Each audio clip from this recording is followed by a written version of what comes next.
দোস্ত, তুই সারা বছর গাধার মতো পড়বি আর আমি পরীক্ষার হইলে ঘাড় ঘুরাইয়া তোরটা কপি করুম। আমার পাস এমনিই কনফার্ম, তুই খালি ঘাম ঝরা। গ্রামের স্কুল। কাঁচা রাস্তা ধরে ছাত্ররা বই হাতে যাচ্ছে।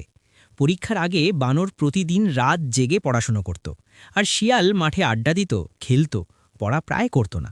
একদিন শিয়াল বানরের কাছে এসে বলল, বন্ধু, তুই তো ভালো পড়েছিস, পরীক্ষার হলে একটু দেখাবি, না হলে আমি ফেল করব।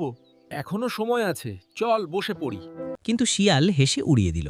পরীক্ষার হলে শিয়াল ফিসফিস করে বলল, খাতাটা একটু ঘুরিয়ে দে। বানর, না বন্ধু, স্যার দেখে ফেলবে, আর এটা ঠিকও না, আমি তোকে খাতা দেখাতে পারবো না। পরীক্ষা শেষ হলো। ফল প্রকাশের দিন দেখা গেল বানর ভালো নম্বর পেয়েছে, আর শিয়াল ফেল করেছে। মাথা নিচু করে শিয়াল বলল, আমি যদি তোর মতো পড়তাম তাহলে আজ ফেল হতাম না। বানর, অন্যের ভরসায় থাকলে এরকমই হয়। পড়াশুনো না করলে ক্ষতি নিজেরই হয়। শর্টকাটে পাস করা যায় না, পরিশ্রমই একমাত্র পথ।